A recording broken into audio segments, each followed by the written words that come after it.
wonderful morning indeed. Good morning, everyone, and thanks for joining us this morning. At the outset, let me especially thank the Friedrich-Ebert-Stiftung Foundation for organizing this event on a topic of great relevance for all of us, and especially to my country, Uruguay. In this regard, I would like to emphasize that inequities are one of the greatest challenges facing the world today.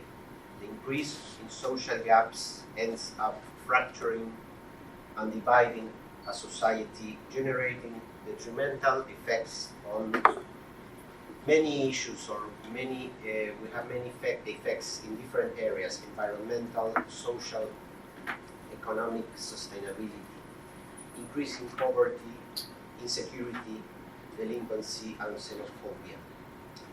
In this sense, it is understandable that the reduction of inequalities occupies an increasingly relevant space in the public agendas of today's or current governments. As the concept note for this event makes clear, the inequities that we face at the global, regional, national, and local levels are not a natural and inevitable reality, but rather the result of entrenched power structures and global economic systems in which a select few, 1%, have control and access to resources. To meet these challenges, we are convinced that states must implement progressive public policies in order to achieve more inclusive, sustainable, and fair societies, and in this sense, they must design and implement equitable and sustainable tax policies to reduce inequalities.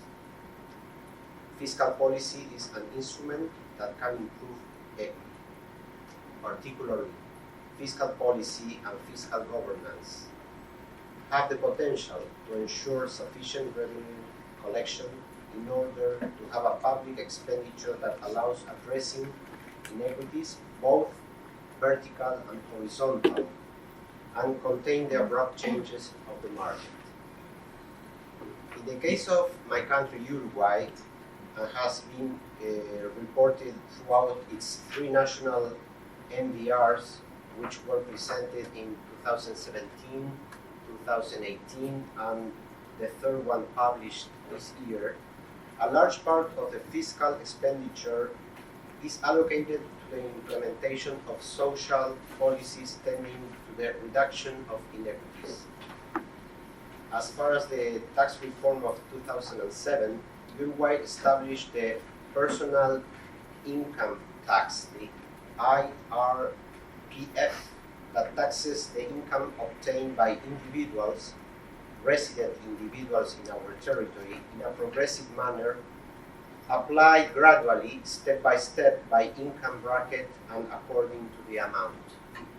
Subsequently, these and other reforms in the area of tax collection have allowed the state to alleviate the tax burdens of those who earn lower incomes, to ensure the access of the most vulnerable populations to sustainable goods and services, access to renewable energy through tax subsidies, and at the same time ensure sufficient revenue to meet the challenges of implementation of the 2030 agenda.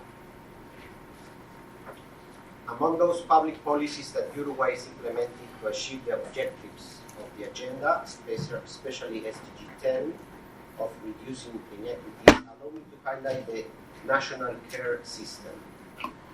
The national care system designed so that all girls, boys, and persons with disabilities and elderly people with dependency enjoy the right to be cared for, recognizing the social value of the people who perform the care.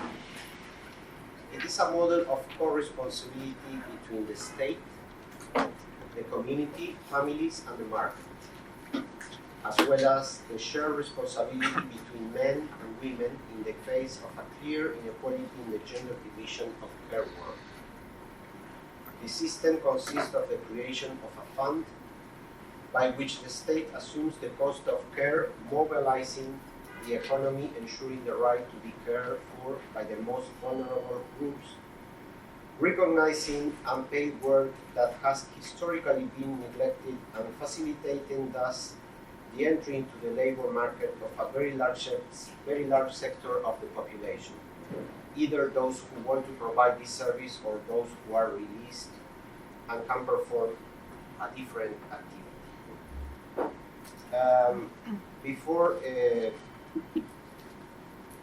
finishing, I would like to add another example. It is the creation of in 1994, and then received by law an adjustment in 2002, the creation of the Solidarity Fund. Solidarity Fund is integrated through contributions by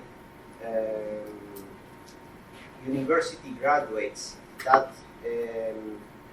with this contribution conform the fund that in the form of grants is used to support students with really low incomes or economic difficulties to follow their university studies. These graduates from the University of the Republic, our public university, and the Technological University contribute for the grants that have the form of accommodation, support, feeding, or books purchase, for instance. And the fund has been created, inspired exclusively in combating inequality and favoring inclusion. Finally, I would like to highlight that today we will have the opportunity to listen to excellent panelists. Looking forward to listen to them and engage with their presentations. Representatives of civil society organizations, researchers, member states, and United Nations agencies who will present us with different proposals and ideas to reduce inequities through the use of fiscal reforms and improving fiscal governance, and continue to make progress in that direction. Thank you very much.